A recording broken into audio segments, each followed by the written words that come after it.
On est aujourd'hui le jeudi 27 Adar Rishon, on est le 27 février, on commence aujourd'hui notre cours de Paracha. Et cette Paracha Pekoudé, termine le livre de Shemot. On a un principe, je l'ai expliqué cette semaine aussi, d'ailleurs le cours d'aujourd'hui reprendra au moins au début certaines notions qui sont déjà sur le site, le cours qui a été donné lundi dernier sur la Paracha. Et ce que j'ai dit alors, je le redis aujourd'hui, on a un principe fondamental, Sof Ma'aseh B'Machashava Techila, la Torah, ou les messages de la Torah se dévoilent véritablement à la fin du processus. Comme quelque chose qui est en création, qui est en gestation, c'est au fur et à mesure qu'on voit la chose évoluer, mais elle n'est véritablement compréhensible qu'à la fin. De la même manière, la dernière paracha d'un des livres de la Torah est censée contenir l'essentiel de tout le livre traité. Notre livre qui se termine est le deuxième livre de la Torah, le livre de Shemot. Et ce livre-là, comme son nom l'indique, Shemot, le livre de l'identité. C'est dans ce livre-là que notre peuple est né. C'est donc dans ce livre-là qu'on s'attend à comprendre, à commencer de comprendre ce qu'est l'identité du peuple juif, pourquoi il est sorti d'Égypte, quelle est sa mission et surtout pourquoi il a été choisi, puisque l'histoire d'Israël, c'est l'histoire d'un choix que le Maître du monde a fait du milieu des 70 peuples. Donc s'il est clair qu'au fur et à mesure des parachiotes, quand on sait lire et quand on comprend les messages de la Torah, on s'aperçoit effectivement qu'au fur et à mesure on nous construit, on nous dévoile l'identité, c'est-à-dire la mission d'Israël. Mais c'est surtout un principe dans cette dernière paracha Pekoudé, que les choses devraient se dévoiler de la manière la plus claire. Le grand problème de Parashat Pekoudé, on le sait, c'est exactement ce que j'ai dit la semaine dernière sur Parashat Vayakel.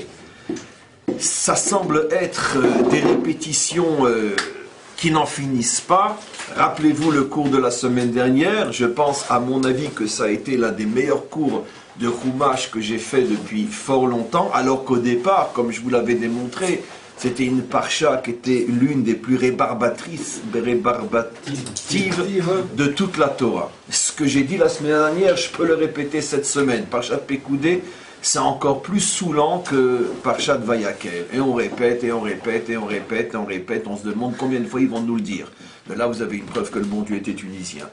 Il répète, il répète, il répète, il répète. En tous les cas, quoi qu'il en soit, non, les Tunisiens, ils ne parlent pas sans arrêt comme ça. Non. Je vais me faire descendre, M. Ktorza est en train de me jeter un regard, mais il a le respect du Rav, M. Ktorza. Même quand j'agresse, il ne répond pas.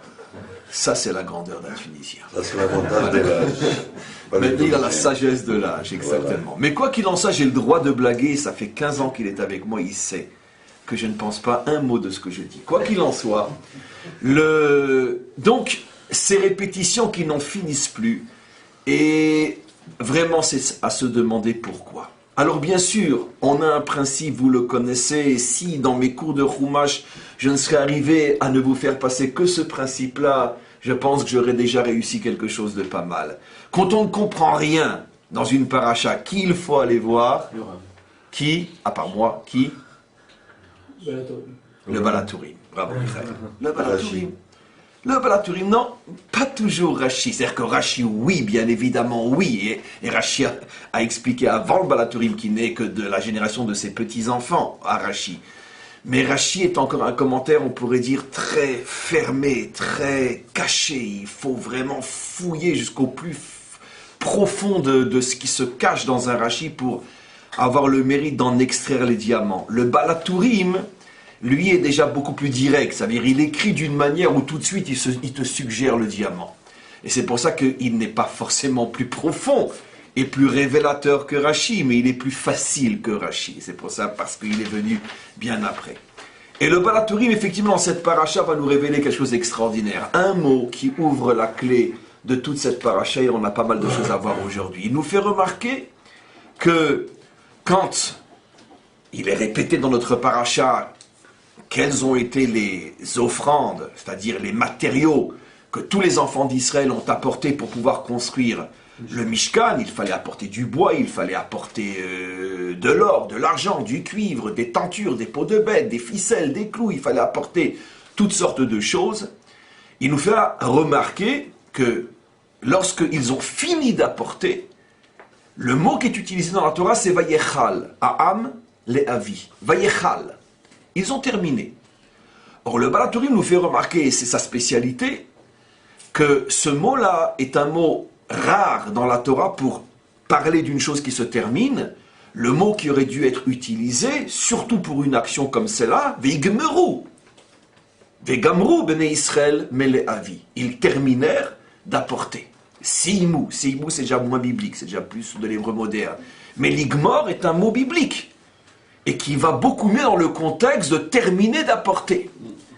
Et donc pourquoi le mot vayechal, qui est un mot très très sophistiqué pour dire apporter ou terminer une chose.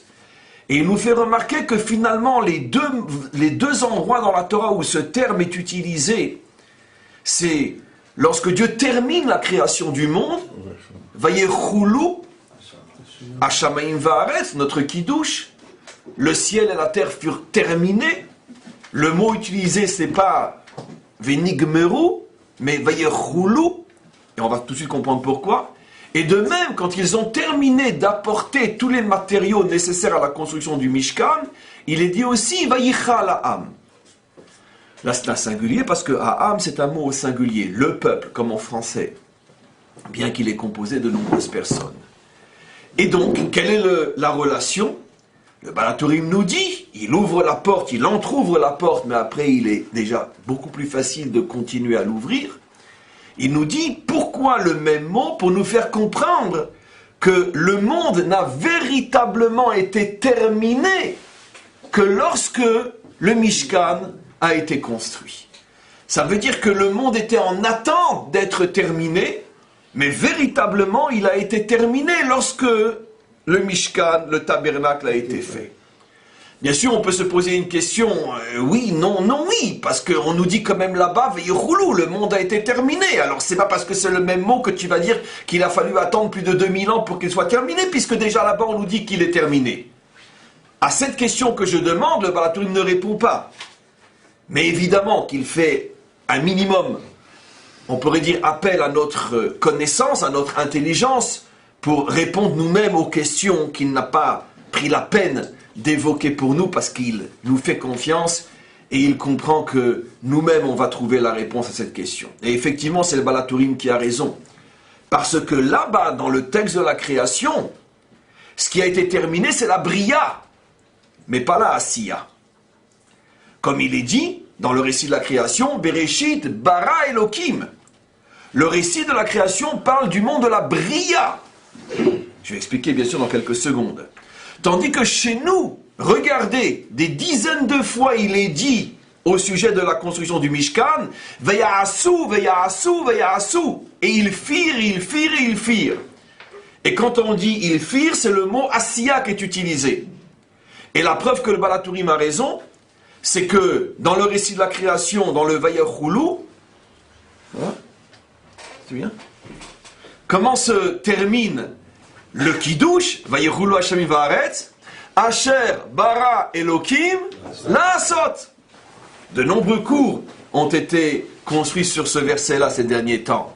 Asher bara Elohim la'asot, j'ai commencé un monde qui n'est pas terminé, c'est à vous de le terminer. Et donc on comprend très bien ce que dit le Baal HaTurim. C'est vrai que Hachem a terminé quelque chose, mais il a terminé la Bria. Mais nous, Bnei Israël, avons terminé véritablement la création, en ce sens que nous, on a fait descendre la création jusqu'au monde de la Asiya. Et le tabernacle, c'est la Asiya. Alors, qu'est-ce que ça veut dire tout ça? Ne vous inquiétez pas, on ne va pas du tout faire de Kabbalah aujourd'hui. On va directement rentrer dans le concret. Qu'est-ce que c'est la Bria? Qu'est-ce que c'est un monde qui n'est encore qu'en état de Bria? Et qu'est-ce que c'est un monde qui est en état de Asiya? Un monde qui est en état de Bria, c'est un monde qui est encore totalement dans l'obscurité. Un monde sans lumière, c'est un monde de Bria. C'est pas très gentil pour le maître du monde de l'accuser de faire des choses obscures, mais c'est pourtant son humilité, d'accepter de ne faire que des choses à moitié, afin de nous laisser à nous faire l'essentiel. Et quand Hachem fait quelque chose à moitié, on est encore dans l'obscurité. De quel droit, d'où je sais que la création d'Hachem, si ce n'était que la sienne, est une création qui est dans l'obscurité? Eh bien, c'est un verset qui le dit, que nous récitons tous les matins avant le Kriyat Shema. Baruch ata Hashem Elokeinu melech haolam, yotzer or ou boré chosher. Boré chosher. La bria, c'est l'obscurité. Comment? Bravo. Vayehi or. La question est excellente. Il y avait déjà eu la lumière. Mais qu'est-ce que nous disent nos maîtres? Que la lumière du premier jour, qui n'est apparue que le premier jour, tout de suite a été cachée. Et pourquoi cette lumière, il l'a créée le premier jour? Ça, c'est à cause d'un principe fondamental connu et qu'il faut constamment répéter. C'est vrai qu'Hachem a donné à l'homme la mission d'éclairer son monde, mais si Hachem n'avait pas déjà mis dans le monde les principes qui vont permettre à l'homme de réussir, l'homme ne pourrait pas réussir. Le cours de la semaine dernière, le Beth Amikdash est beaucoup plus important que le Shabbat, mais sans le Shabbat, il n'y a pas de Beth Amikdash. Donc Hachem a déjà mis dans le monde sa capacité à briller, et en vérité le travail de l'homme n'est que de dévoiler la lumière qu'Hachem y a cachée. Mais quoi qu'il en soit, ce travail est celui de l'homme, et si l'homme ne dévoile pas la lumière, automatiquement le monde reste dans l'obscurité. Hachem a volontairement créé un monde qui est un monde obscur, afin de permettre à l'homme d'y dévoiler la lumière. Et ça, c'est la Asiya. Et en ce sens, le Balaturi m'explique effectivement que lorsque le Beth Amikdash, ou le tabernacle, sont là, à ce moment-là, la lumière se diffuse dans le monde. Et effectivement, on a une histoire extraordinaire avec le roi Hérode. Le roi Hérode, comme vous le savez, a été un très mauvais roi, un roi très cruel, un roi qui détestait la Torah et qui a fait mettre à mort pratiquement tous les maîtres de son époque. Il était d'une certaine manière le capot des Romains à Jérusalem, le représentant des Romains et leur capot. Et c'était un très très grand oppresseur. Et donc de son temps, il a fait fermer toutes les yeshivot et il interdisait l'étude de la Torah. Et il a fait donc pratiquement tuer, exterminer tous les maîtres de son temps. Sauf un ou deux, ceux qui se sont échappés, mais un qu'il a autorisé à rester à Jérusalem, un qui était son beau-frère, il n'avait pas le choix, il était marié avec sa sœur, Rabbi Shimon ben Shetar, et un autre qu'il a gardé, Rabbi Yehuda ben Baba. Pourquoi? Parce que c'était un très très très grand sage, et surtout qu'il avait une connaissance des affaires de ce monde comme personne, et il l'a gardé pour en faire son conseiller. Mais, pour ne pas qu'il s'échappe, il l'a aveuglé. Il lui a fait crever les yeux, le bon roi Hérode.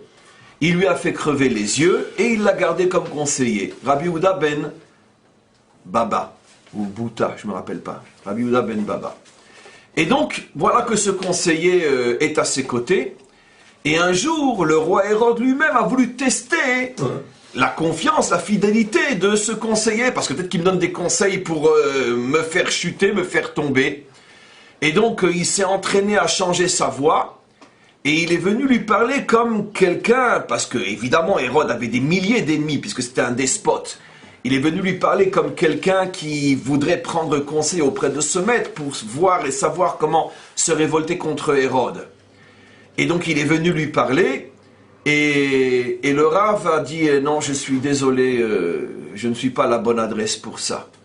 Il a essayé par tous les moyens, il dit « Mais ne t'inquiète pas, personne ne nous entend, mais enfin il faut quand même reprendre le pays en main, on ne va pas laisser ce fou, ce monstre, en plus d'après notre tradition, il n'était même pas juif. Donc, Hérode n'était pas juif d'après notre tradition. Et donc on ne va pas laisser ce fou continuer à massacrer notre peuple et à être à la solde de Rome. Rien n'y fait. Il refuse, le maître, de coopérer. À un moment, le roi se révèle et lui dit « Mais alors, c'est absolument incroyable, incroyable, j'aurais jamais pu imaginer que je pouvais à ce point te faire confiance. » N'imaginez surtout pas qu'il s'était le maître vendu à la cause de Hérode. Mais tout simplement, il était extrêmement méfiant et extrêmement sage, et justement, ne voyant pas, il n'avait confiance en personne, et il a bien fait de ne pas avoir confiance, parce que s'il avait trahi, il était en train de parler au roi de comment tuer le roi. Le roi, stupéfait d'abord par son intelligence, sa sagesse, sa malinerie d'une certaine manière, lui dit « Mais si j'avais su ce que sont les maîtres d'Israël, jamais je les aurais tués. Qu'est-ce que je peux faire pour réparer ?» dit-il. Et le maître lui répond « Tu as éteint la lumière du monde, à toi de reconstruire la lumière du monde. » Il demande « Mais ça veut dire quoi reconstruire la lumière du monde ?» Ça veut dire, le temple existait à cette époque-là, mais il était dans un état de ruine volontaire provoqué par les Romains qui interdisaient qu'on s'occupe des réparations journalières qui font qu'automatiquement le bignal, qu'on appelle ça le bignal, le bâtiment, bravo, et avec les décennies qui passaient, allaient en s'écroulant. Et il a dit, reconstruit, pas dans le sens qui n'existait pas, mais reconstruit le temple. Et effectivement, il a consacré un argent énorme à reconstruire le temple, au point que nos maîtres disent, celui qui n'a pas vu le temple construit par Hérode n'a jamais vu une belle construction de sa vie. Et donc, en tous les cas, on voit de cette histoire-là que le temple est appelé la lumière du monde. Pourquoi ? En vérité, sont appelés la lumière du monde les maîtres d'Israël et le temple. Et donc automatiquement on comprend que Hachem a créé, bara, un monde obscur, afin que le peuple juif y mette de la lumière, mais cette lumière, pas pour qu'elle reste introvertie à l'intérieur du peuple, qui mitzion tet Torah, afin que la lumière éclaire l'humanité tout entière. Donc ça finalement c'est le sujet, sur 2 mots, voilà ce que le Baal HaTurim nous révèle. Si vous me demandez à quoi sert cette paracha qui termine le livre de Shemot, en quoi on voit dans cette paracha que véritablement l'identité d'Israël est enfin véritablement révélée, eh bien effectivement, le Baal HaTurim nous explique que toute cette paracha, et il le montre aussi d'autres manières, je vais vous l'expliquer tout de suite au moins une, cette paracha est là pour nous montrer que la mission d'Israël est d'éclairer le monde. Et pour ça, il faut un lieu duquel sort la lumière, c'est le temple à Jérusalem, dont le tabernacle n'est bien sûr que la préparation, un échantillon. Et le Baal HaTurim conclut son explication avec un coup de génie. Il nous dit, prenez la valeur numérique de Vayichal ha'am le'avi, le peuple termina d'apporter, il dit c'est la valeur numérique de le 25 Kislev, ils terminèrent d'apporter. Ils terminèrent. Le 25 Kislev. Le 25 Kislev, vous pouvez penser à quoi ? Hanouka, la fête de la lumière qu'on allume dans la nuit. Ça veut dire que dans ce verset est écrit la gematria, la valeur numérique de B, Esrim, Vechamesh, B, Kislev, Heviyu. C'était le 25 du mois de Kislev. C'est-à-dire que la Providence a fait en sorte qu'ils terminaient d'apporter tout ce qui était nécessaire pour construire l'endroit de la lumière. Ils l'ont terminé le 25 Kislev. On comprend pourquoi des siècles plus tard, la victoire de Hanouka et l'allumage de la Menorah va se faire le 25 Kislev, parce que déjà des siècles auparavant avait été préparé que ce jour-là est un jour lié à la lumière. On comprend d'autant plus magnifiquement que dans le Midrash, il est dit Yavan, hu achosher shel haolam. Yavan, c'est eux, c'est-à-dire que la civilisation grecque, ce sont eux l'obscurité du monde. Et donc, Hanouka, qui est la fête de la lumière, pour chasser, repousser l'obscurité de ce monde. Donc, on n'a toujours pas commencé le cours, on sait au moins que Parshat Pekoudé nous révèle ce qu'est notre mission. Un juif est là pour briller et que sa lumière éclaire le monde. Maintenant, on va essayer de comprendre un petit peu plus profondément ce qu'est la lumière. Parce que ça veut dire quoi éclairer le monde? Alors là, on va vraiment rentrer dans le cœur du cours et c'est, je pense, assez passionnant. Là aussi, c'est révélé dans notre paracha. Qui est celui qui est appelé le fils de la lumière dans notre paracha? Le fils de la lumière. À part le chef des Incas, comment? Ou des Mayas. Qui est appelé le chef de la lumière? Je suis le fils de la lumière. Qui? Dans la paracha. Qui est le fils de la lumière? Betzalel ben Uri. Ben Uri ben Chour. Betzalel, comme par hasard, celui qui a fait le tabernacle. Betzalel ben Ur. Ben Uri. Ça veut dire Betzalel, fils de ma lumière. La lumière de qui? Au niveau du Drash, la lumière d'Hachem. Celui qui a hérité de la lumière d'Hachem, c'est Betzalel. Et c'est pour ça, lui étant capable d'être véritablement le réceptacle de la lumière d'Hachem, c'est pour ça qu'il peut créer l'endroit qui propage la lumière d'Hachem. Il avait 13 ans. Betzalel ben Urish. Il avait 13 ans. Le Gaon de Vilna, il n'y a pas si longtemps que ça. Le Gaon de Vilna, à l'âge de 6 ans, il n'y a que 300 ans, là on parle 3500. Il n'y avait plus un seul homme, plus un seul maître dans toute la Lituanie qui pouvait lui enseigner la Torah. Il avait 6 ans. 6 ans. Celui-là, c'est un artisan, c'est pas un... Non, c'est pas un artisan, Non, mais il a tout créé d'après la forma du monde d'en haut. On continue. Chut, non, chut. Chut. Comment? Comment? Il y a aussi un sens. Le Zohar explique que Ori, c'est le Vav qui est ponctué en haut. Uri, c'est le Vav qui est ponctué au milieu. Ça veut dire que c'est la lumière qui descend dans ce monde. Et comme c'est la suite du cours. Donc, c'est le fils de ma lumière. Ce qui est très intéressant, mes amis, c'est qu'il y a ici dans son nom un paradoxe. Parce qu'il est le fils de ma lumière, dit Hachem. Mais donc il s'appelle Betzalel. Ça veut dire quoi? Betzalel, comme on va le voir dans le fameux commentaire de Rashi. À l'ombre de Dieu. À l'ombre de elle, à l'ombre de Dieu. Alors tu es ma lumière ou tu es mon ombre? On voit quelque chose d'absolument incroyable dans le nom de Betzalel. Il est l'ombre de Dieu, alors qu'il est le réceptacle de sa lumière.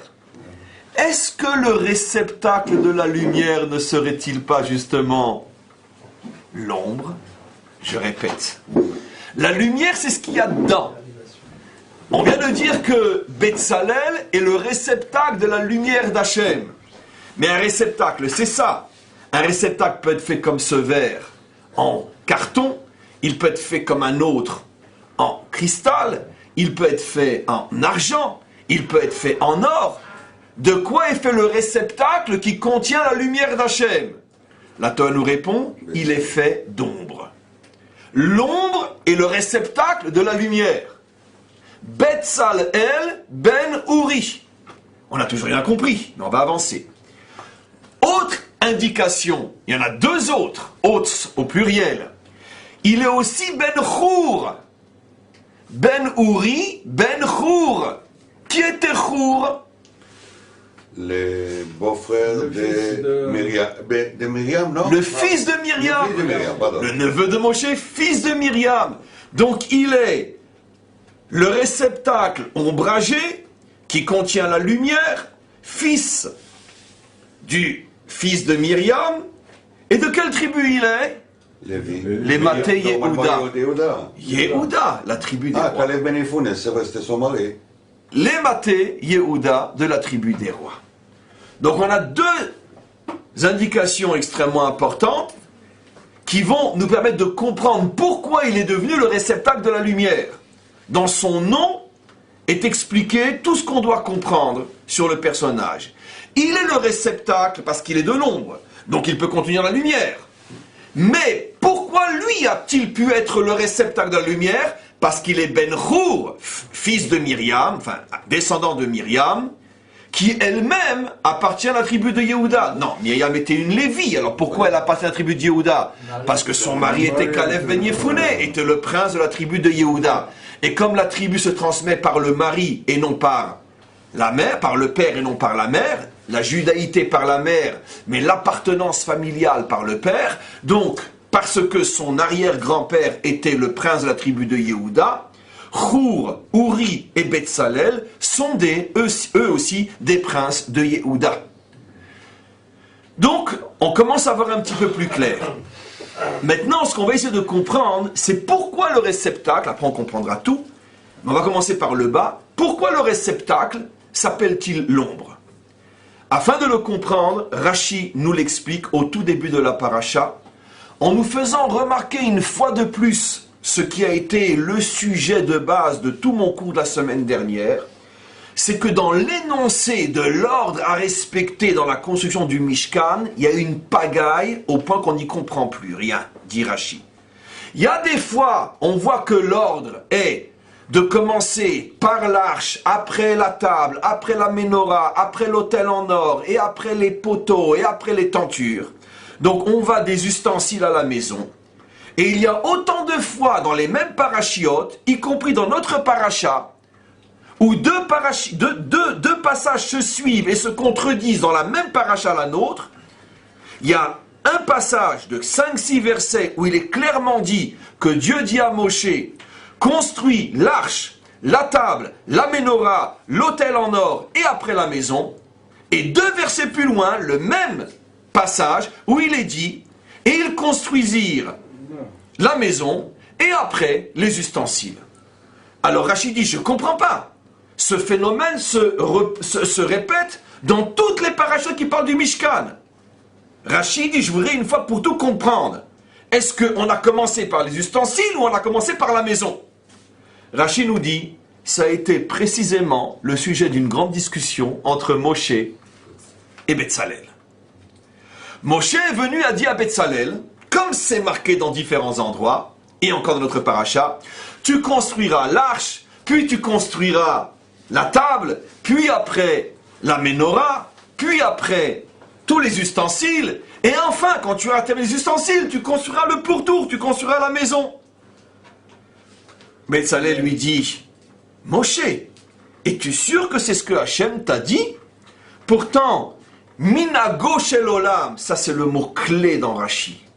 Minago shel olam, lui dit-il, le minag, l'habitude dans ce monde, c'est d'abord de construire la maison et après d'y mettre les meubles. Quand Moshe entend ça, il dit, oh oui, c'est vrai, tu as raison. Effectivement, c'est moi qui me trompe. Hachem m'a demandé d'abord de construire la maison et après d'y mettre les meubles. Et Moshe lui rajoute, mais dis-moi, je ne comprends pas, Betzalel. Tu étais dans l'ombre d'Hachem, toi, pour savoir exactement ce qu'il m'a dit et le comprendre mieux que moi? Parce qu'effectivement, comme il me parlait d'une manière un petit peu embrouillée, moi-même je me suis trompé. Mais toi, tu étais dans son ombre, comme on dit en français, pour mieux comprendre que moi, ce que moi-même, le plus grand de tous les prophètes, j'ai pas compris. Ou tu étais Betzalel quand Hachem m'a parlé dans son ombre, et de là, son nom, Betzalel, à l'ombre de Dieu. Bon, c'est très joli, mais il va falloir dépasser le joli pour arriver à la compréhension. Qu'est-ce qui se cache derrière ça? En vérité, on va mettre en évidence, apparemment, la réponse inacceptable de Betzalel. Betzalel lui dit, Minago shel olam, c'est l'habitude du monde de construire une maison avant d'y mettre les meubles. En quoi je dis que cette réponse, cette prise de position peut paraître inacceptable? Parce que, est-ce que tu demandes à Hachem de se comporter selon le minag haolam? Hachem n'a pas le droit, lui, de se comporter selon ses critères et ses principes à lui. Est-ce que selon le minag haolam, on mélange le lait et la viande? Oui. Quelqu'un est mort de manger un steak cuit dans le beurre? Jamais personne n'en est mort. Minag haolam, 7 milliards de personnes mangent du steak au beurre. Ça ne tue personne. Les juifs ne vivent pas plus longtemps que ceux qui mangent. Minag haolam, de porter un habit où il y a un mélange de lin et de laine. Et ils ne meurent pas plus vite que nous. Et ils ne sont pas en moins bonne santé que nous. Si on commence minago shel olam, il n'y a plus de place pour toute la Torah. Minago shel olam, de s'arrêter complètement un jour par semaine, au point de ne même pas ouvrir un parapluie dehors quand il pleut à torrent et t'arrives trempé là où tu dois arriver. Minago shel olam, de ne pas allumer une lumière dans une pièce quand tu cherches quelque chose et comme un taré tu cherches sans pouvoir allumer la lumière alors qu'il suffit d'appuyer sur un interrupteur. Si on va avec le minago shel olam, il n'y a plus de place pour la Torah. Toute la Torah elle est au-dessus du minago shel olam. Alors ici, comme il s'agit de diffuser la lumière de la Torah dans le monde, comment Betzalel peut venir au nom de minago shel olam? La question c'est une bombe atomique. Et pourtant c'est lui qui a raison. Alors je vais d'abord répondre pourquoi il a raison, et je vais mettre de côté les questions que j'ai posées pour l'instant sur le mélange du lait et de la viande, l'un et l'autre. Je ne vais pas y répondre à ça pour l'instant. Mais d'abord, c'est Betzalel qui a raison. Pourquoi? Moshe, lui, effectivement, et c'est ça en vérité ce que Hachem voulait en le trompant. Hachem a volontairement mis une peau de banane sous les pieds de Moshe pour que Moshe se trompe et pour que Moshe apprenne une leçon de Betzalel. C'est-à-dire pour que l'homme de la Torah apprenne une leçon de l'homme de la Asiya, de l'homme de la Malchut, Yehuda. Et on revient encore une fois à cette notion qui est la couronne d'Israël, c'est le cas de le dire. Moshe Betzalel incarne l'homme de la Torah, l'homme de la Yeshiva, l'homme de l'étude, et Betzalel c'est l'homme de l'action, l'homme de la Asiya, c'est l'homme de la Malchut, l'homme de la royauté, l'homme du terrain, l'homme de la nation. Qu'est-ce que fait Hachem? Il met une peau de banane sous les pieds de Moshe. Des fois il lui dit tu construis d'abord l'arche, et des fois il lui dit tu construis d'abord la maison. Qu'est-ce que va faire Moshe? Il va choisir entre les deux options selon sa nature et sa sensibilité. Et sa sensibilité, comme c'est un homme extrêmement spirituel, pour lui, qu'est-ce qui est le plus important? Qu'est-ce qui est au-dessus de tout? La Torah. Et donc il vient chez Betzalel et lui dit, bon, on commence par la Torah. S'il n'y a pas de Torah, il n'y a pas de monde. Betzalel lui dit, Moshe, avec tout le respect, écoute-moi. La lumière de la Torah, elle doit éclairer quoi? Le monde d'en haut ou le monde d'en bas? Le monde d'en bas. Si la Torah doit éclairer le monde d'en bas, il faut que cette lumière emprunte le chemin du monde d'en bas.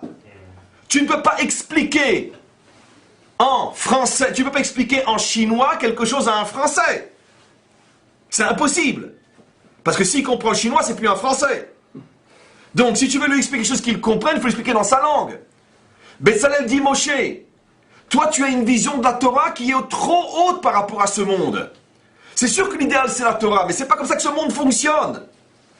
Et si le but c'est d'éclairer ce monde et pas les anges, il faut que la Torah parle le langage du monde.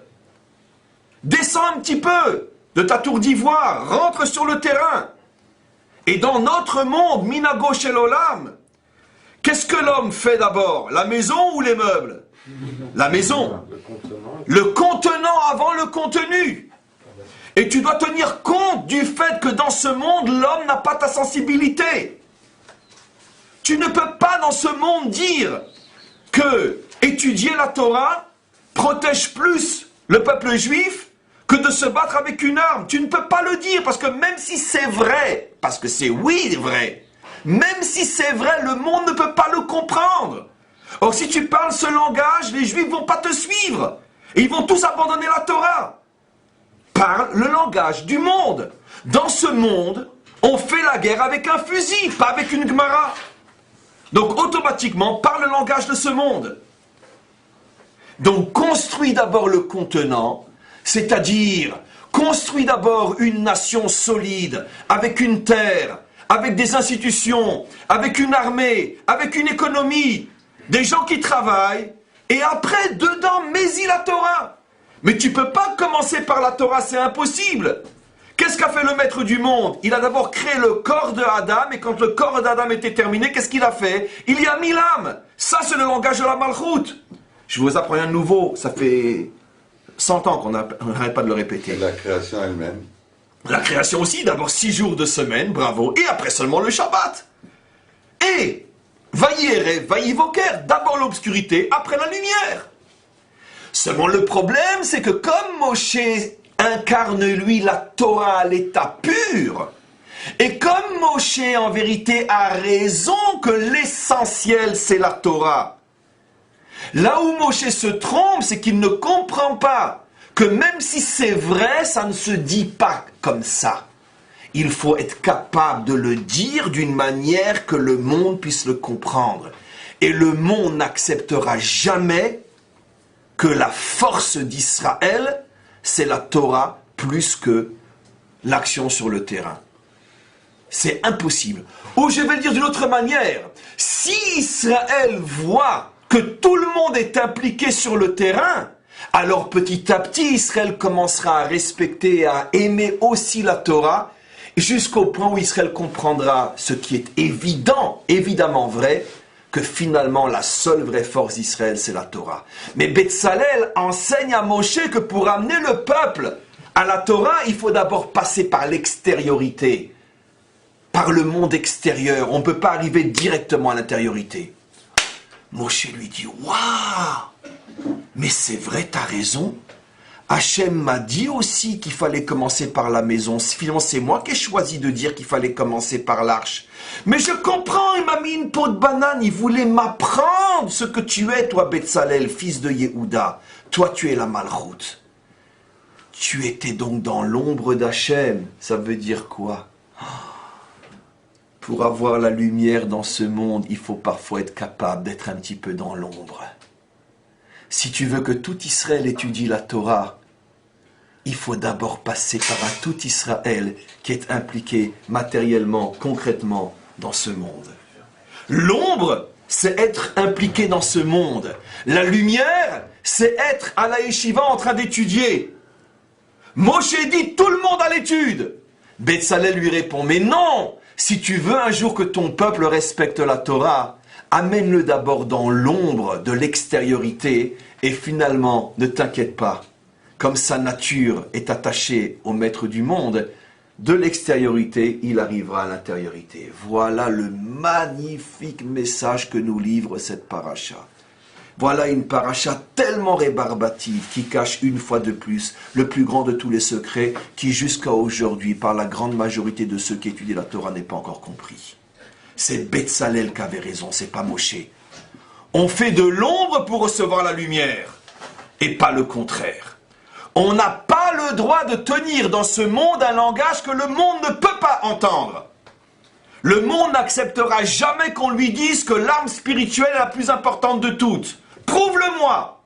Et tu ne peux le prouver que si tu parles mon langage sur le terrain.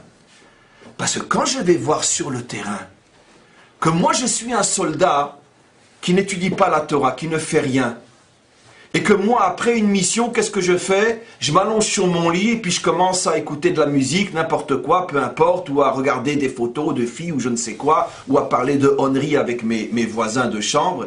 Et puis que je vois ce soldat religieux qui, lui, va faire mincha, va faire arvitz, il a un petit moment, il étudie un petit peu, il fait une mishnah, il fait des teilim. Lui, il ne regarde pas de photos de femmes nues ou de je ne sais quoi. Je dis, waouh, je comprends pas, il fait tout comme moi, mais pourtant, il n'est pas comme moi. Quoi, c'est incroyable. Oh, ça m'intéresse, ça, je vais commencer à me renseigner, etc. Là, tu peux le ramener. Parce que tu es sur son terrain et tu lui montres sur son terrain ce que c'est la Torah d'Israël. Et ça, comme ça, tu le ramènes. Mais si tu restes dans ta yeshiva, il ne va pas te voir. Au contraire, il va te traiter de traître et de lâche. Comment tu vas le ramener? Voilà ce qu'est Betzalel. Maintenant, attention, mes amis. On va aller un petit peu plus loin. Pourquoi il s'appelle Ben Chour? Pourquoi? Qui était Chour? Chour, c'est le fils de Myriam. On sait très peu de choses de Chour, sauf une seule chose. C'est que la seule fois on en parle, il s'est fait égorger. Le veau d'or. C'est lui, d'après notre tradition, qui lorsqu'il a vu les chefs, les leaders du veau d'or, qui n'étaient pas des juifs, c'est tous mes derniers cours, les infiltrés, les fameux infiltrés Erev Rav que Pharaon avait mis pour faire tomber Israël, lorsqu'il les enfants de Bilam, etc., lorsqu'il les a vus, tout de suite il est venu à leur rencontre et a dit, non, non, vous me passez dessus, mais il n'y aura pas de veau d'or. Ils sont passés dessus et il y a eu le veau d'or. Il est mort comme ça.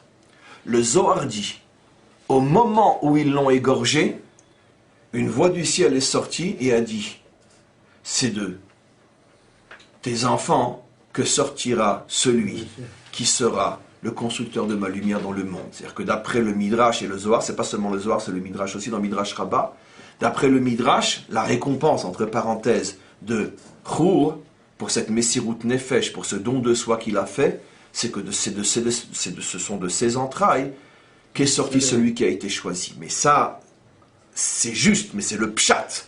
Essayons de comprendre plus profondément le lien qui existe entre la Messirut Nefesh de Chour et l'élection, le choix fait par Hachem de choisir précisément le petit-fils de Chour pour construire le Mishkan. Ici, on apprend quelque chose d'extraordinaire, mais pour que vous le compreniez mieux, je reviens maintenant d'une manière encore beaucoup plus dangereuse sur la question que j'ai posée. J'ai dit, je laisse de côté. Betzalel dit, il faut suivre le minhag du monde. Le monde ne peut pas accepter que ceux qui soient assis à étudier toute la journée sont aussi importants que ceux qui se battent au front. On ne peut pas, on n'a pas le droit, c'est pas le minhag du monde. Tu dois parler le langage du monde. Il avait raison. Mais j'ai commencé à montrer que ce qu'il dit est très dangereux. Parce que où ça s'arrête ? Mes amis, aujourd'hui on vit à New York. Chacun d'entre nous vit à une demi-heure en voiture de la première synagogue, parce que les villes sont très grandes. Il faut quand même s'adapter un petit peu aux besoins de ce monde. Et dans les besoins de ce monde, on ne peut plus aller à pied à la synagogue. Et si on prend la voiture dans le but d'aller prier dans une synagogue, je vois pas où est le problème. C'est quand même pour aller prier dans une synagogue le samedi. Mes amis, il faudrait quand même se mettre un petit peu à la mesure du monde. Le monde a changé. Dans le temps, chacun vivait dans une petite cabane. Il ouvrait la porte, il était dans son salon. Enfin, dans la chambre, dans la pièce qui lui servait de salon, de cuisine, de salle de bain et de tout ce que vous voulez. Aujourd'hui, moi, je vis à Manhattan. Je vis au 35e étage. J'aimerais bien voir comment il est possible de monter et de descendre les escaliers le samedi. Le monde a changé. Mettez-vous un petit peu à la mesure du monde, les amis. Et puis les amis, écoutez, je veux dire, ça fait 2000 ans qu'on vit au milieu des nations, puis après tout, je veux dire, les Christines sont aussi belles que nos Sarah, et si on se met avec une Christine et qu'elle n'est pas antisémite, je vois pas quel est le problème. Et si j'décide que mes enfants sont juifs parce que je les circoncis, ils iront au Talmud Torah, et alors, ça gêne qui, après tout? Est-ce qu'elles sont jolies, les Christines de mon pays? Donc il faut s'adapter, les gars. Un point, c'est tout. Eh ben, où ça s'arrête le discours de Betzalel? Mais c'est tout le discours de la réforme. Minago shel olam. Et puis les cochons, c'était dangereux dans le désert, il n'y avait pas de frigidaire, mais aujourd'hui il y a des frigidaires, c'est plus dangereux un cochon. Il faut s'adapter les gars, minago shel olam. Et puis si deux hommes veulent se marier aujourd'hui, on pourra toujours trouver un rabbin à San Francisco qui les mariera. Il y en a plein à San Francisco, ils sont comme eux d'ailleurs qui les marient. Évidemment. Et il faut minago shel olam, le monde a changé les gars. Minago shel olam, oui on a des photos comme ça d'un mariage de deux hommes sous la roupa, bien sûr. Vous savez qui les marie? Une femme. Rabbin. Je vous promets, c'est vrai. Elle était sur YouTube sur je sais plus quoi pendant longtemps. Une femme, rabbin, qui marie deux hommes à San Francisco, ça peut être que là-bas. Mais oui, mais ils ont raison, c'est Betzalel, minago shel olam, mais ils ont raison, si là-bas tout le monde est comme ça, donc effectivement, minago shel olam. Donc où tu l'arrêtes? Il est fou, Betzalel, arrêtez-le, il est dangereux. Où tu l'arrêtes? Mais non, Ben-Hur n'a le droit de parler de Binago Shel Olam que celui qui sent la moindre hésitation est prêt à mourir pour la Torah d'Israël. Parce que quand lui parle de Minago Shel Olam, il n'y a pas de risque qu'il va nous jouer le coup à la Mendelssohn, c'est-à-dire à la réforme. Non. Il ne cherche pas la facilité, la preuve, regardez, il est issu d'une Messirut Nefesh. Il porte ça dans son ADN, il est prêt à mourir à n'importe quel moment pour le maître du monde. Vous en connaissez beaucoup, vous, des réformés qui sont prêts à mourir pour le maître du monde, pour la Torah du maître du monde? Ben non, au contraire, puisqu'ils ne font que alléger pour que ce soit le plus facile. Non! Ben-Hur! Et qu'est-ce qui s'est passé? C'était quoi Hur? Regardez la différence entre Hur et malheureusement même Aaron. Les deux voient la même chose. Le Erev Rav arrive, les sorciers arrivent, on va faire un veau. D'accord. Comme je l'ai dit la dernière fois, Aaron se retourne vers Hur et lui dit, oh les vaches, il va le faire un veau, très bien. Aaron, lui, il commence tout de suite. Comme un juif sait le faire. Ah oui, dans la tête, le juif, il est très fort. Oui, mais, c'est-à-dire que quoi? Qu'est-ce qu'a été le pile-poule de Aaron? Très fort en études de la Gemara. Quel qu'a été le pile-poule de Aaron? C'est quoi? Si je m'oppose et qu'il me tue, ça sera une faute plus grave que si je les laisse faire. D'accord? Même il avait même l'accent, etc. Quoi, quelques mots d'Yiddish pour Vécham. Et donc, si je les laisse faire, donc ils vont me tuer. S'ils me tuent, cette faute-là est considérée comme la faute la plus grave qu'un peuple puisse faire. Ils n'auront pas de kapara, ils n'auront pas de tikkun. Donc, je vais essayer de gagner du temps, parce que je sais que Moshe va revenir. Et et paf! Il a été, d'une certaine manière, les sabots fendus de la faute du veau d'or. Très bien. Hur, lui, alors lui, c'est pas la philo, pas de pile-poule, rien du tout. Il dit, attends, vous voulez faire le veau d'or? Non, ça va pas, non. Eh ben, tac. Et ils l'ont tué. Il ne réfléchit pas. Un petit écervelé, un petit... Hachem me dit, c'est lui qui a ma lumière. Avec le mal, on négocie pas. On est prêt à mourir. On négocie pas avec le mal. Aaron s'est complètement trompé. On ne négocie pas avec le mal. D'accord. On peut très bien comprendre. Qu'est-ce qui peut pousser un homme à négocier? Si je leur donne pas la moitié de Jérusalem, si je ne suis pas prêt à enlever des Yeshuvim po, des Yeshuvim là, si on ne donne pas la Judée et les Samarie, et pourquoi pas aussi ma femme, ma fille, ma soeur, ma grand-mère, surtout ma belle-mère, etc. Je dirais, évidemment. Donc ça sera pire, on n'aura plus rien. Donc il vaut mieux donner un petit peu. Ça c'est Aaron. Chorivé dit, mais attends, mais vous négociez, mais ça veut dire quoi? On baisse la tête devant les pressions. On fonce, et alors on se fait descendre, peu importe. Mieux vaut mourir juif que vivre à genoux. Ça c'est la malroute, ça c'est Yehuda. Pas de négociation. On dit, mais attends, mais c'est dangereux, on s'en fout. Mais c'est route nefesh. Il n'y a pas. On ne négocie pas lorsque le but de la négociation, c'est de me faire baisser la tête et lécher les bottes. Attends, je crois que je vais partager mon épouse. Mais vous imaginez, un jour dans ma chambre et le lendemain dans la sienne. Mais attends, mais Jérusalem, c'est mon épouse. Attends quoi? N'importe qui va coucher avec, et après elle va revenir chez moi, mais j'oserais même plus la regarder. Comment c'est possible? On négocie pas. Mais attends, c'est dangereux, ils sont tous contre toi, ils vont te couper le cou, mais qu'est-ce qu'il fait beau? Il y va tout seul contre 100 000. Mais qui me coupe le cou, je m'en fous. Comment je pourrais me supporter après une négociation où j'ai vendu ma mère, j'ai vendu mon épouse? Je veux pas. Tuez-moi, mais mon épouse, je vous la donnerai pas. Voilà. Aaron, non. Aaron, jusqu'à la fin de sa vie et jusqu'à aujourd'hui, c'est marqué en lettres d'éternité dans la Torah que Hachem lui en a voulu. D'avoir fait un pile-poule pour négocier ce qui ne se négocie pas. Chour, d'où il a appris ça? Il le tenait de sa mère. Sa mère, c'est Myriam. Myriam, pareil, elle négocie pas. Son père à Myriam, Amram, lui aussi, grand négociateur. Ah, souvent, les maîtres d'Israël, souvent, sont des grands négociateurs. Oui, mais vous comprenez, les territoires, c'est moins important que la vie, parce que la vie est au-dessus de tout, etc. Très bien. Amram, avec tout le respect qu'on lui doit, il a choisi la vie, il a donné les territoires. Ce n'est que la forme qui change, le fond est le même. Quel était le problème d'Amram?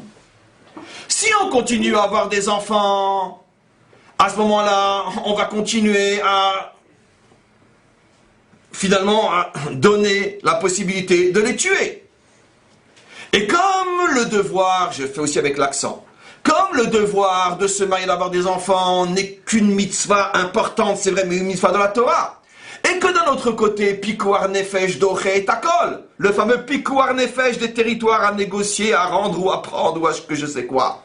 Pikuar Nefesh, au nom de Pikuar Nefesh, au nom de la vie qui est au-dessus de tout, on ne se marie plus, il n'y aura plus d'enfants. Pikuar Nefesh. La petite Myriam, elle vient, dit papa, non, maintenant ça va pas sortir yeshiva, moi arrête avec les poulim. Ça veut dire quoi? Là, attends, tu baisses la tête, tu lèches les bottes. Mais c'est exactement ce qu'ils veulent. Ils n'aiment les juifs et quand ils baissent la tête. Tu crois, mais ils s'en foutent de tes enfants. Ce qu'ils veulent, c'est que tu baisses la tête. C'est tout ce qu'ils veulent. Et dire, on négocie pas. Eh bien, qu'ils les prennent, les enfants. De toute façon, t'es encore plus cruel qu'eux, parce que toi, en vérité, t'enlèves les garçons et les filles. Dans ta négociation, tu vas tout perdre. Parce que tu crois qu'ils vont s'arrêter à la Judée-Saint-Marie. Mais demain, ça va être Baka. Après, ça va être Gilo. Après, ça va être Ahoma. Après, ça va être Pisgadzev. Et puis après, ça va être Ramat Aviv. Oui, Ramat Aviv aussi. Bien sûr. Qu'est-ce qui va nous rester? L'eau pour sécher nos larmes. Et si vous allez se faire tuer, qu'est-ce qui va s'arrêter? Mais c'est exactement ça. Mais c'est exactement. Mais c'est exactement. Mais non, regarde. C'est exactement ce que Myriam a proposé. Parce que, une fois qu'il a repris sa femme, le papa, Amram, le décret s'est arrêté, il a été plus pire que jamais. Le jour où Moshe est né, Des centaines de milliers d'enfants ont été jetés dans le Nil parce que les astrologues voyaient que ce jour-là, le Moshiach le libérateur doit naître. Ce qui veut dire qu'à cause de Myriam, des centaines de milliers d'enfants juifs sont morts, y compris ceux qu'on emmurait. Et d'après notre tradition, ce fou de parents qui égorgeait 250 enfants le matin et 250 enfants le soir, je ne sais pas si c'est une image ou si c'est vrai, peu importe, c'est pour nous montrer sa cruauté, et qui se baignait dans leur sang. Tout ça à cause de cette folle de Myriam. Elle a gagné ou elle a eu tort? Elle a gagné, on est là aujourd'hui. Mais si on avait suivi Amram, il n'y aurait plus de peuple juif depuis longtemps. Le problème n'est pas d'échapper au coup, le problème c'est d'échapper à la disparition. Et le choix qu'a fait Myriam est le choix de l'éternité. Nous ne sommes pas sur terre pour éviter les coups. Jusqu'à la délivrance finale, Yaakov ne cessera de prendre des coups. Yaakov a été frappé par l'ange de Esav et il boite et il a mal et il hurle et il pleure et il enterre ses femmes et ses enfants. Mais Yaakov traverse l'histoire. Esav, dans un jour viendra, on n'en parlera plus, c'est fini. On tourne la page et on tire la chasse. C'est le choix de l'éternité. C'est pas le choix de la vie tranquille. Chour ne choisit pas la vie tranquille. Il meurt. Mais son petit-fils construit le temple, qui est la lumière éternelle d'Israël. Myriam n'a pas choisi la facilité. Elle porte sur ses épaules le massacre de centaines de milliers d'enfants. Mais grâce à elle, notre peuple est là aujourd'hui à Jérusalem. Et pas grâce à son père Amram. Si on avait suivi son père, où on serait? Et pareil pour aujourd'hui. Ceux qui sont prêts à négocier, bien évidemment que leurs intentions sont bonnes. Amram, son intention était mauvaise, qu'à Dieu ne plaise. Aaron, son intention était mauvaise, qu'à Dieu ne plaise. Nos politiciens, leur intention est mauvaise, qu'à Dieu ne plaise. Mais bien sûr qu'ils sont pleins de bonnes intentions. Le problème, c'est qu'ils ne connaissent pas l'histoire d'Israël. Et que dans leur volonté de nous sauver aujourd'hui, ils sont en train de creuser nos tombes de demain. Heureusement, Hachem ne laissera pas faire.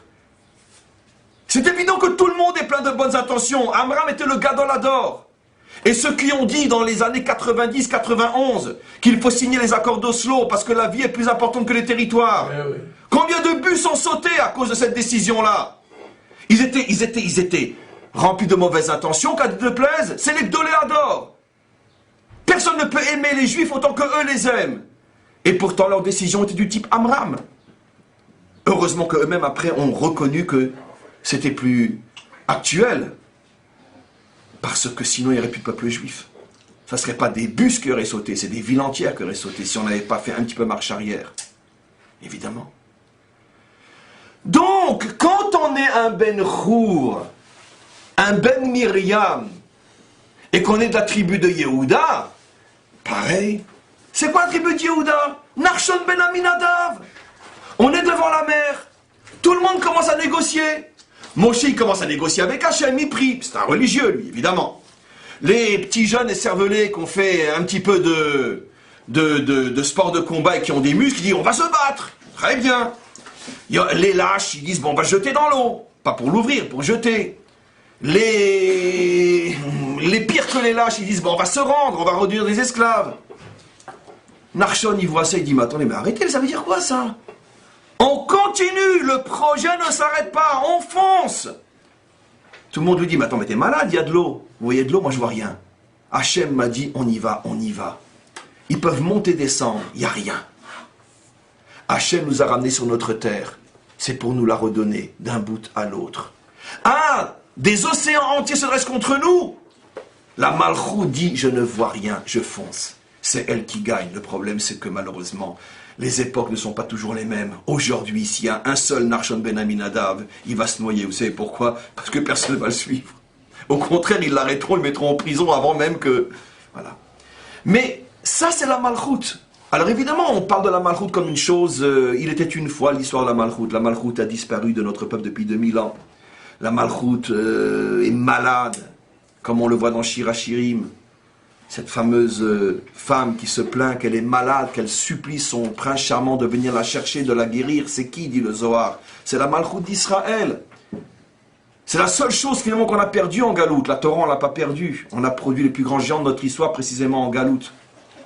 Notre peuple, on ne l'a pas perdu, là, toujours là. Même notre terre, on ne l'a pas perdue. Jérusalem, on ne l'a pas perdue. La seule chose qu'on a perdue en Galoute, c'est quoi? C'est la Malchoute. La force de ne pas baisser la tête.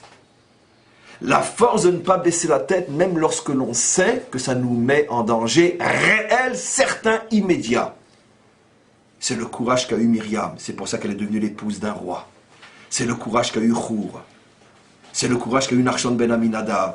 C'est le courage de David contre Goliath. Ça sera le courage du Mashiach contre l'humanité tout entière. C'est ça la malchoute d'Israël. On ne négocie pas. Ah, c'est dangereux? On ne négocie pas. Ah, mais à cause de toi, on ne négocie pas. Contre les morts dont tu es responsable, on ne négocie pas. Pourquoi? Un juif ne baisse pas la tête. Ça, c'est la malchoute d'Israël. Les questions. Allez, bombardement. Non, pas de bombardement. Pilonnage. Oui. Vous savez, je ne vous ai jamais dit que sous mon chapeau qui ne me quitte jamais, j'ai en vérité un blindage. Oui, c'est le secret du chapeau. Vous avez pris ici, vous avez pris la position de votre habit, et certainement c'est normal. Non, je ne l'ai même pas cité, j'ai pris la position de la Torah. Attendez, moi je n'ai pas aussi cité son nom. Ça c'est vache. Moi je n'ai pas cité son nom. Mais c'est vache, parce que je ne l'ai même pas dit, je l'ai même pas apporté une fois, j'ai parlé que de la Torah. Moi j'ai pas dit, moi je dis que vous avez pris la position de votre rave. J'ai pas dit que vous étiez contre l'autre. Que Dieu ait de pitié de les deux âmes. Bon, ça c'est la première, une petite remarque. Mais vous avez dit que si on tue, Aaron a pris, si on le tue lui-même, il va avoir un décret que le peuple juif, il va disparaître de la circulation, comme il y a eu avec le prophète Zacharia. Alors, pourquoi il a raison? Pourquoi il a eu... J'arrive pas à comprendre de dire, bon, si je vais me disparaître totalement, il n'y a pas rien qui se reste, ou j'essaie de négocier, c'est comme on a dit à Shaoul, il faut tuer Amalek carrément, il a laissé un... Ben voilà la preuve qu'il a grandi, Amalek. Tandis que le peuple juif, si c'était le cas d'Aaron, il n'y aura pas un seul peuple pour continuer avec cette Torah-là. Alors, dans vos deux questions, vous m'avez donné les deux réponses. Première question, j'ai parlé au nom de mon rabbi. Je ne l'ai pas rapporté une seule fois, je n'ai fait qu'expliquer Rashi, Balaturim, les versets, etc. Même si le rabbi n'avait jamais existé, la Torah, elle, a existé bien avant lui, existe encore aujourd'hui, c'est elle que j'ai expliqué et pas l'avis du rabbi de Lubavitch. Deuxième chose, le si, justement, c'est ça tout le problème. Notre émouna, notre foi, et là vous touchez l'essence même, si vous voulez, de l'âme juive. La foi profonde, authentique du juif, celui dont je parle sans arrêt, c'est qu'il sait, avec une certitude absolue, sans la moindre faille, il sait que le peuple juif ne disparaîtra jamais. Les seuls qui peuvent disparaître, c'est des individus, mais jamais le peuple juif. Fort de cette conviction, il n'a pas peur de se mettre en danger ou de mettre des milliers d'autres en danger. On est à la veille de Pourim. Mais qu'est-ce qu'a fait Mordechai, Ribono Shel Olam, ce fou furieux, mais qu'on l'arrête, qu'on le pende. Il vivrait aujourd'hui, tout le monde lui tirerait dessus. Il a mis toute une nation en danger parce que ce crétin-là ne se prosterne pas devant un homme tout puissant et monstrueux. Tu mets tout un peuple en danger à cause de tes folies orgueilleuses, de ne pas te prosterner. Mais qu'est-ce que ça peut te faire de te prosterner? C'est pas une idole. Il demande qu'on le respecte. On a le droit de se prosterner devant un homme, un fou qui demande qu'on le respecte. Pourquoi tu l'as pas fait? Parce que Mordechai sait, il y a le ponctuel et il y a le à long terme. Un vrai maître, il voit loin. Il sait que si tu te prosternes là, c'est fini. Parce que c'est pas ça qu'il veut, c'est tout. Le maître est capable de déceler ce qui se cache derrière le masque. C'est pour ça qu'on porte des masques à Pourim. Je reviens maintenant à ce que j'explique. Tous ces personnages, Myriam, Chour, pourquoi ont-ils fait le choix de la grande catastrophe immédiate pour avoir le salut à long terme? Parce que Myriam a entraîné directement, vous l'avez peut-être jamais entendu, mais vérifiez dans les textes, Myriam a entraîné par sa décision directement la mort, le massacre de centaines de milliers d'enfants juifs. Mais de quel droit elle peut prendre sur ses petites épaules une telle décision? Parce que son souci, c'est l'éternité du peuple juif. Et elle sait, depuis que Yaakov a été frappé à la hanche, que personne, jusqu'à la délivrance finale, ne pourra éviter qu'Israël prenne des coups. Le problème, c'est d'éviter qu'ils ne disparaissent. Et donc, le si est impossible. Il y aura toujours quelque chose qui fera, grâce à ceux qui sont capables de Messirut Nefesh, de don de soi, il y aura toujours le miracle de la dernière minute qui fera que ça passera. Et ça ne s'arrêtera pas. C'est exactement le symbole de Nachshon ben Aminadav. Si Nachshon ben Aminadav avait écouté Nathan avant de rentrer dans l'eau, Nathan lui aurait dit, pas Nathan en tant que tel, mais l'argument, mais attends, tu es le prince de la tribu la plus importante. Si tu meurs, qui va diriger cette tribu-là? Pikuar Nefesh, la vie est au-dessus de tout. Au moins, mets-toi du côté de Moshe pour prier, ou mets-toi du côté, si déjà tu veux faire quelque chose, prends la tête de tous ces jeunes qui veulent se battre et dirige-les dans le combat. Mais ne te suicide pas. Pourquoi Nachshon fait un acte stupide quand on ne sait pas encore ce qui va se passer? Parce que Nachshon sait une chose. La survie d'Israël dépend de sa capacité de ne jamais négocier lorsque derrière l'intention se cache l'humiliation d'Israël et finalement sa disparition totale à moyen très long terme. Parce que c'est ce qu'ils veulent.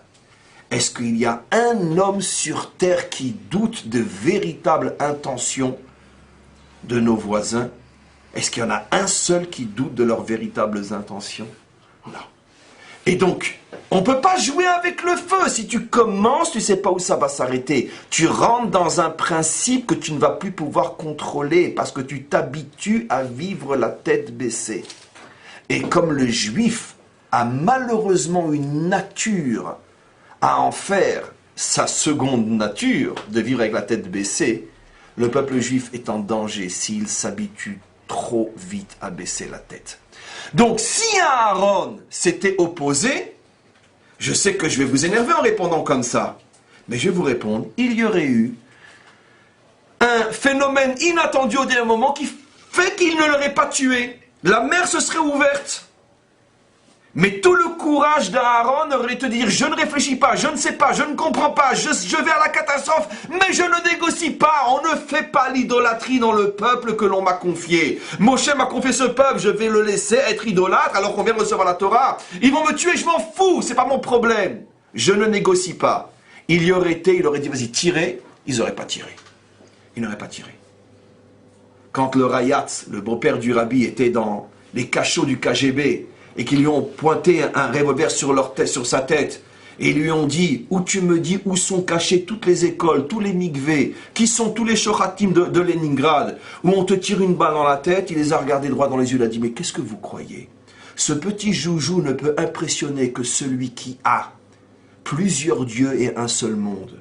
Mais moi j'ai un Dieu et plusieurs mondes, et vous ne m'impressionnez pas. Ils n'ont pas tiré. Mais ça, ils ne pouvaient pas le savoir avant. Et quand le rabbi de Tzand, sous la botte du nazi à Auschwitz, qui lui dit, qui est le peuple élu maintenant? Et qu'il lui répond, c'est celui qui est sous la botte. On a tous vu quand même la liste Schindler, on a vu le pianiste, on en a vu des films sur la Shoah. Vous répondez à un nazi, c'est moi le peuple élu? Il n'a pas tiré le nazi, il l'a lâché. La mer s'est ouverte. Quand tu baisses pas la tête, la mer s'ouvre. Ou elle s'ouvre suffisamment souvent pour permettre à notre peuple de continuer.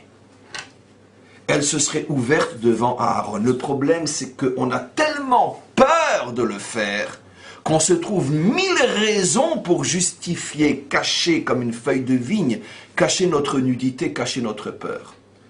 Oui, question du chat. Une question de M. Voyon qui évoque le fait qu'il ne se trouve pas tellement d'accord par rapport au fait que la situation elle a changé, elle est différente. Aujourd'hui on est un pays, on a Israël, et tout le monde est prêt à foncer, sauf nos dirigeants.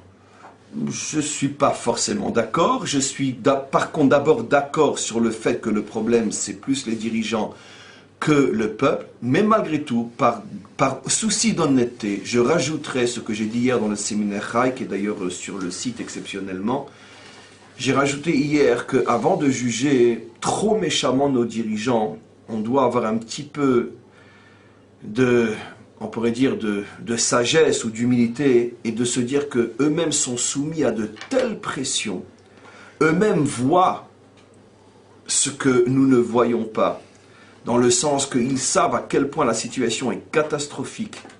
Et de ce qu'ils sont prêts à donner, on imagine quelles sont les pressions. Parce que nous, on ne nous parle pas le langage qu'eux entendent.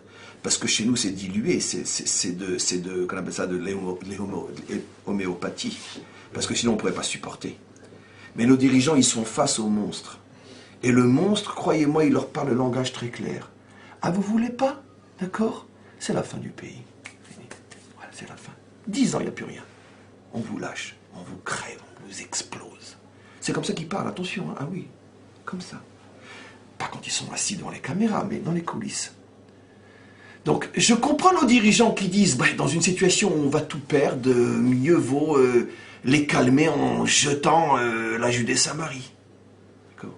J'ai donné l'exemple hier dans le séminaire de la situation des chefs de ghetto qui se sont comportés souvent d'une manière crapuleuse. Mais il faut les comprendre aussi, les chefs de ghetto.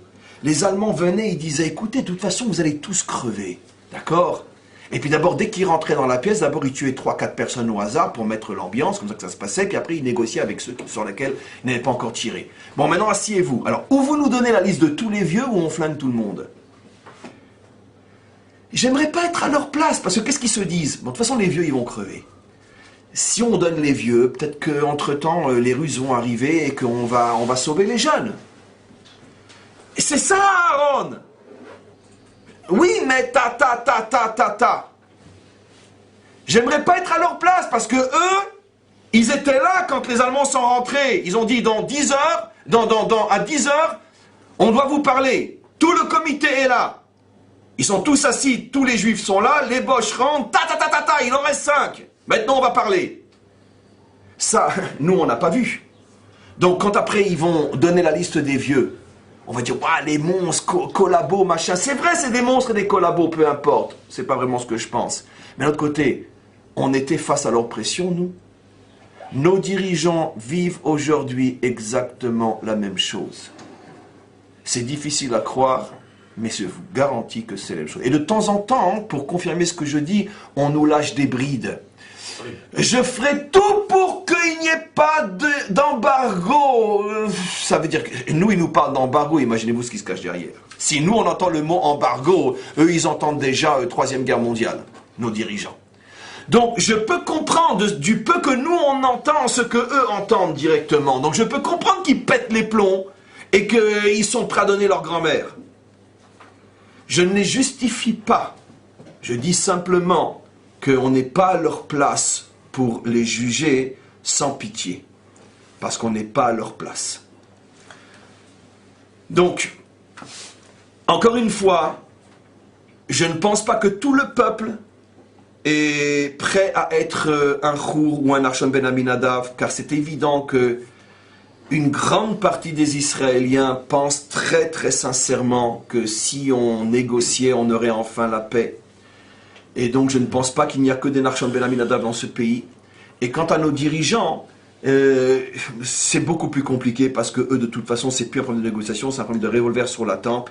Et pas tout le monde a le courage d'un rabbi de Tzantz ou un Rayatz de dire à son oppresseur, t'as qu'à tirer, je m'en fous. C'est pas donné à tout le monde de le dire. Oui. Ben Chour, si vous avez remarqué ce nom, Ben Chour, on récite, quand on dit Ben Chour, בהגדה של פסח, בני חורים. כן. זה בן חור. נכון. Et חור, si on fait un petit peu de jeu de mots, c'est רוח, qu'il avait l'esprit. L'inspiration. L'inspiration, l'esprit. Exact. Ah. Y a-t-il une autre question? Oui. Dans ce cas-là, si on prend un peu l'idée que le gouvernement fait que faire des négociations, on n'est pas vraiment dans l'essence de ce qui est juif depuis 2000 ans, qu'on baisse la tête, que finalement on est tellement incrusté dans ce genre de mentalité, ce serait très difficile pour nous de s'en sortir. Parce qu'on a toujours, enfin depuis au moins 500, 1000 ans, on a été toujours négociateur, baissé, on a toujours voulu donner. Donc comment on s'en sort de quelque chose comme ça? D'abord, peut-être c'est la raison pour laquelle le Talmud dit que En Hamashi Arba Elak Yitiyahashu Mina Geula. Le Mashiach ne viendra que lorsque plus personne n'y croira. Ça veut dire qu'on sera tombé à un tel niveau que finalement on se dira, bon, ben, c'est plus possible.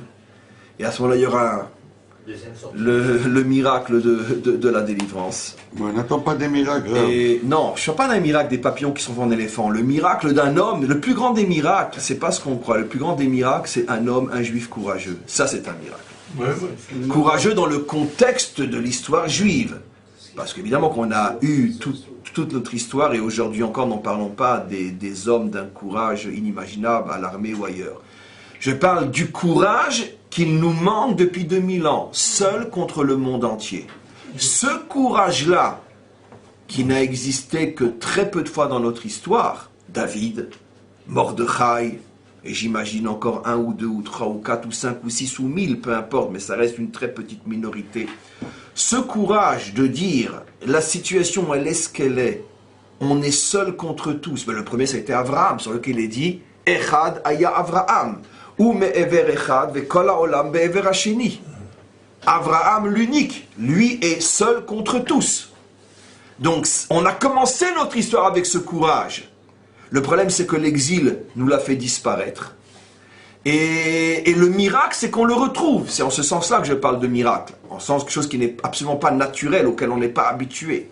De voir se lever un dirigeant, parce que ça ne pourra pas être quelqu'un du peuple, il faut forcément qu'il ait aussi un minimum de pouvoir.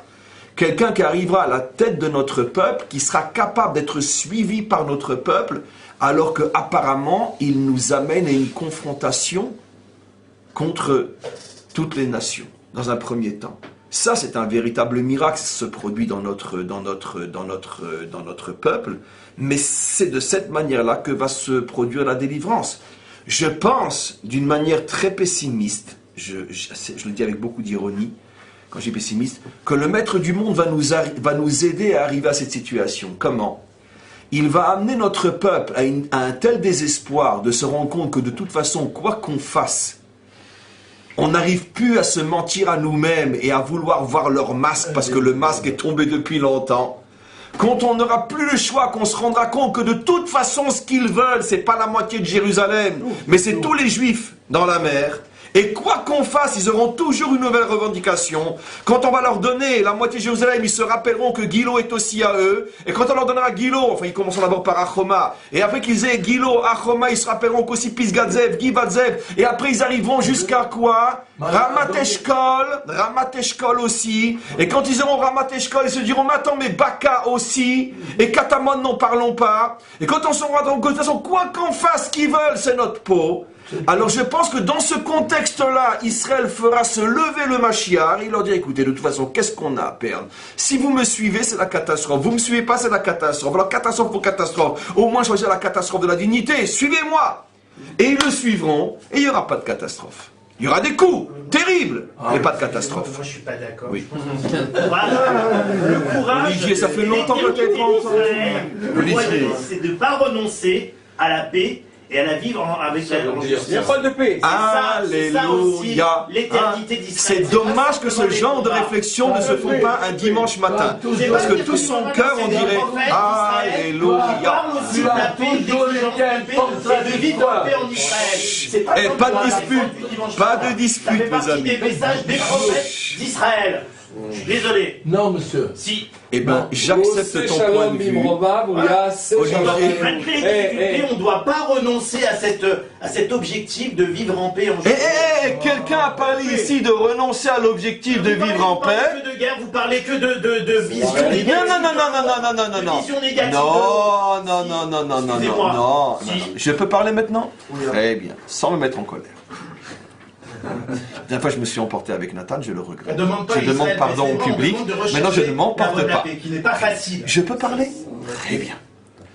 Personne ici n'a parlé de guerre comme une fin en soi. Première chose. Deuxièmement, personne ici n'a dit que nous devons faire la guerre. J'ai parlé au contraire de prendre des coups. Attention.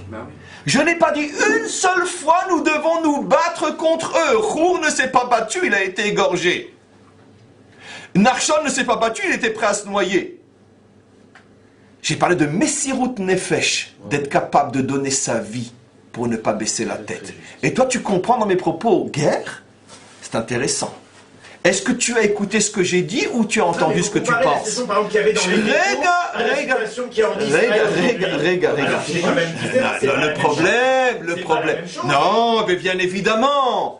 Mais bien évidemment, dans les ghettos aussi, sur le moment, quand arrivaient des rescapés de Treblinka ou des premiers camps de concentration et qui réunissaient tout le monde et qui le racontaient, ils disaient, mais enfin bon, sans doute il a dû avoir un choc, il n'a pas supporté le voyage, soit il a toujours été quelqu'un un petit peu marginal, il doit être sans doute dans les coups du Ravdinovitch, évidemment, évidemment. Mais on sait ce qui se passe, la seule différence entre maintenant et alors, c'est que alors, on est maintenant après, et maintenant, on n'est pas encore après.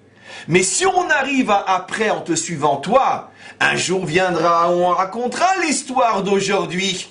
Et de tous ceux qui ont dit, mais non, mais vous inquiétez pas, c'est pas si grave que ça. Après tout, qu'est-ce qu'il y a? C'est la guerre pour tout le monde, etc., etc. Maintenant, je reviens à ton accusation, qui est ce que tu as voulu comprendre. Je n'ai pas dit il faut leur faire la guerre, j'ai parlé de Messirut Nefesh. De faire la guerre. Je n'ai jamais évoqué le fait qu'on devait vivre éternellement en guerre, puisque au contraire, je n'ai parlé d'une situation j'ai parlé de ceux qui amènent à la délivrance finale, donc à la paix, à l'amour, la fraternité entre tous les peuples. Ce que j'ai simplement dit, c'est que le moyen d'y arriver, Olivier, ce n'est certainement pas en leur faisant confiance et en baissant la tête. Ça, j'ai dit. Parce que si on continue à s'imaginer que eux sont sincères lorsqu'ils veulent notre bien, pour un Israël fort, auquel on donnera le droit à des frontières sûres. Mais non, vous imaginez une nation qui accepterait qu'on l'autorise à avoir des frontières sûres. Mais il n'y a que les youpins pour un truc pareil. Attends, je préfère qu'ils me traitent de sale juif qu'ils me parlent comme ça. Au moins, quand ils me traitent de sale juif, je sais que j'ai en face de moi un... Mais quand il me dit, on accepte que vous ayez des frontières sûres et défendables. Mais attends, tu me prends pour qui? Mais attends, mais tu parlais comme ça, mais à des barbares, tu parlerais pas comme ça. Mais ça veut dire quoi? J'ai besoin de toi pour me défendre, j'ai besoin de ton autorisation pour avoir des frontières sûres et défendables. Mais avec les youpins, on peut tout faire, tu comprends? Pourquoi? Parce que les youpins, c'est ton discours. Ça veut dire, mais non, mais faites-leur confiance, ils veulent votre bien. Mais quand je comprends pas, me contre, ils vous sortent du ghetto pour vous mettre dans des trains, pour vous déporter à l'Est, à un endroit où vous pourrez travailler, parce que là, il n'y a pas de travail. Mais il n'y a pas de confiance mutuelle. C'est pas simplement du côté des Juifs qu'on va... Mais Olivier, ça fait 2000 ans. Mais Olivier, ça fait 2000 ans qu'on leur fait confiance. Olivier, ça fait 2000 ans qu'on leur fait confiance. Tu veux que je dise un peu plus que ça encore? Et tu vas comment ce que je veux te dire? Les premiers qui leur ont fait confiance, tu sais qui? C'était des juifs qui avaient un cœur tellement immense. Et attention, il n'y a rien d'ironique dans ce que je dis, je suis 100% sérieux. Mais je vais te surprendre quand je terminerai la phrase. Il y a eu un jour un groupe de juifs qui aimaient tellement l'humanité tout entière. Ils avaient un cœur, un vrai cœur de juifs, débordant d'amour pour tous les hommes. Ils se sont dit, et si on apportait la bonne parole aussi aux autres, pourquoi on garderait toutes ces merveilles pour nous? Ils ont été vers les autres, mais ils leur ont dit, mais attention, hein, on vous fait confiance, c'est la parole d'Israël qu'on vous transmet. Ça veut dire, n'oubliez jamais quelle est la source vive à laquelle vous devez toujours vous abreuver. Eh bien, ces apôtres qui ont tellement fait confiance aux barbares et aux païens de l'époque, d'accord? Résultat, d'accord, Noël. C'est quoi Noël? Ah oui, Noël, c'est quoi? Ben, c'était une fête païenne dans toute l'Europe, d'accord? On a christianisé, et etc. Ah d'accord. Mais si les apôtres avaient su qu'en faisant confiance dans toutes les promesses qu'ils recevaient, s'ils avaient su que ça coûterait la vie à des centaines de millions d'enfants juifs, brûlés, écartelés, violés et transformés en esclaves, s'ils avaient su ça, tu penses qu'ils auraient à ce point fait confiance et qu'ils auraient suivi leur grand cœur? Ils auraient dit, ouais. Ça fait 2000 ans qu'on leur fait confiance. Attends, 60 ans après la Shoah, on va continuer à leur faire confiance. Olivier, tu veux leur faire confiance, vas-y tout seul. Mais pas avec moi. J'ai une question à vous poser, mais non, on revient au cours. Oui. Bah, d'abord, Noël. En hébreu, c'est Noël. En Elohim. En Elohim. Pour Isalam. C'est la question. Attends, une seconde. Quand on a dit Bereshit bara Elohim et Hashamayim et Haaretz, ça c'est la Bria. Après, tous les restes de la création, jusqu'à la création de l'homme, c'était Amira. Oui. Alors, Parole. La parole, et après, Naase lanu Adam, Betzelem, דרך אגב, Betzelem, il y a Betzel, Elle. elle aussi, ben, la Betzelem, elle aussi. Alors, la parole, c'est quoi? Qu'est-ce qu'il considérait comme quoi? La parole. C'est Bria, c'est Asiya, c'est Itzira, c'est quoi? La parole, c'est exactement le monde de l'obscurité. Pourquoi? Parce que quand tu parles et que tu n'as pas encore agi, tu transmets des notions, des idées que si elles ne rentrent pas dans le monde de l'action, le fameux ouri ou le vav, le point descend et ne reste pas en haut, c'est pas ori, c'est ouri, c'est faire descendre la lumière. La parole, justement, c'est encore le monde de l'obscurité, parce que tu dévoiles quelque chose qui est juste, mais d'un autre côté, concrètement, ça se vit comment? C'est pour ça que cette lumière qui a été créée par la parole, elle a été cachée après. Quand on arrive à la création de l'homme, la Torah ne dit plus que Dieu a parlé. Il a fait, il a agi. Naasé. Mais il a fait tout le monde avec la parole. Non, sauf l'homme. L'homme, c'est oui, Naasé. sauf l'homme. Donc pourquoi? Parce que tout le monde est dans l'obscurité et l'homme, lui, il est dans la lumière. Non, est-ce que je voulais savoir, c'est la parole elle-même, elle est considérée de quel olamot? Obscurité. Quel olamot ça? C'est le monde de la Bria. Ah, la c'est parole ça. dont on parle ici, c'est le monde de la Bria. C'est la différence entre la Amira et le Dibour. Le Dibour est le monde de la Asiya. Aseret à Dibrot. Mais Asara Mahamarot. Les Mahamarot, c'est le monde de la Bria. Le Dibour, c'est le monde... Concrètement, Oui, ça va. Je comprends. le langage philosophique, c'est la Amira. Non, Le langage halachique, voilà ce qu'il faut faire. Et comment qu'on le fait, c'est le Dibour. Une dernière question, on arrête. Olivier, Olivier, j'ai promis que je ne me mettrai pas en colère. des questions politiques. Moi, je vais poser des questions sur la Tu as parlé de politique, Non, pas c'est moi. vous qui arrêtez Moi, j'ai pas pas de que parler, de... Question du chat. Une question posée, enfin qui arrive un peu en contre-argument, mais tout à fait en accord avec vous quand même. C'est l'idée que Aaron a eu quand même la Keuna, malgré qu'il se soit mis en avant. Il a perdu 2 fils à il cause a de quand ça. même perdu 2 fils, premièrement. Et il y a eu quand même une tribu de Ménaché qui est partie d'Égypte aussi, Plus tôt. passée par Gaza, et Plutôt. ils sont tous morts. Ephraïm, pas Ménaché. Ephraïm, pardon. Ephraïm. Ça, c'est Donc, ménage. comment on comprend ça? Quel rapport entre Aaron et Ephraïm? Et Aaron, c'est la conséquence. Oui. Et la tribu de l'Ephraïm, c'est parce que eux, ils ont voulu aller en avant et prendre les devants. Oui, mais la différence... Bon, d'abord, c'est un courant ça sur Ephraïm, mais très rapidement, mais je massacre la réponse. Ephraïm sont partis sur un coup de tête. Ouais. Ephraïm ne se sont pas posé la question, est-ce que c'est le moment, pas le moment?